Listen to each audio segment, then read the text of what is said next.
আমরা গত 3টা ইফতার প্রোগ্রাম এই হোটেলেই করেছিলাম। আমাদের সিনিয়র রাজনৈতিক নেতৃবৃন্দ, বিশেষ করে মির্জা আব্বাস সাহেব এখানে বলেছেন যে বিগত সময় আমরা তাদের সিনিয়র নেতৃবৃন্দের চেয়ে ইয়ং নেতৃবৃন্দ, বিশেষ করে ছাত্র দল, যুব দল, জামাতের লোকজনের জন্য আরো একটা ভীতিকর পরিস্থিতি ছিল। গতবার যদিও সেক্রেটারি জেনারেল সাহেব এসেছিলেন, এবারও তিনি এসেছেন। আমরা সবাই একটা আশঙ্কার মধ্যে, প্রথমত হল পাওয়া নিয়ে দেখা যাচ্ছে আগের দিন কনফার্ম করেছে যে আপনারা এখানে করতে পারবেন, তো এবার ওই জটিলতায় পড়তে হয় নাই।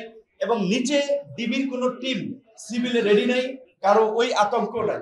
আমরা এই ফ্যাসিবাদ মুক্ত বাংলাদেশে প্রথমবারের মতো স্বস্তির একটা নিঃশ্বাস ফেলে আমরা একটা শান্তিপূর্ণ ইফতার আজকে সমবেত হয়েছি। সেজন্য আল্লাহর কাছে শুকরিয়া আদায় করি যে আল্লাহ আমাদেরকে এই মুক্তির ব্যবস্থা করে দিয়েছেন। আমরা আজকে শ্রদ্ধার সাথে স্মরণ করি এই গণ অভ্যুত্থানের নিহত সকল শহীদদের।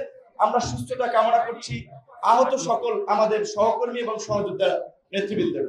আপনারা জানেন যে বাংলাদেশের অত্যন্ত একটা সংকটকালীন সময়ে, যেখানে তরুণদের বড় একটা অংশ রাজনীতি বিমুখ ছিল, সেই সময় কিন্তু আমরা 2018 সালে কোটা সংস্কার আন্দোলন এবং নিরাপদ সড়ক আন্দোলন এর মধ্যে দিয়ে তরুণদেরকে কিছুটা রাজনৈতিকভাবে একটা সচেতনতার দিকে নিয়ে আসতে সক্ষম হয়েছিলাম, যার ফলে একটা ধারাবাহিক ছাত্র এবং তরুণদের আন্দোলন এবং রাজনৈতিক আন্দোলন সকলের সম্মিলিত প্রচেষ্টায় আমরা ফ্যাসিবাদ মুক্ত বাংলাদেশ পেয়েছি।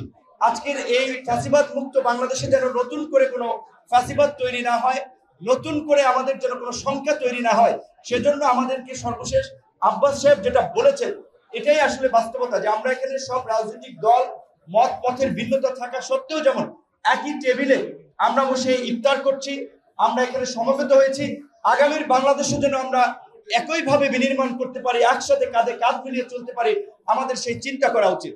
আজকের এই রাষ্ট্র সংস্কারের যে আমরা আলোচনা করছি বা রাষ্ট্র সংস্কারের যে আওয়াজ উঠছে, রাষ্ট্র সংস্কারের অংশ হিসেবে বাংলাদেশের গণতান্ত্রিক উত্তরণ জরুরি। গণতান্ত্রিক উত্তরণে একটা নির্বাচন এই মুহূর্তে খুবই অতীব জরুরি হয়ে পড়েছে। নির্বাচন নিয়ে নানান ধরনের সংকট এবং শঙ্কা তৈরি হয়েছে।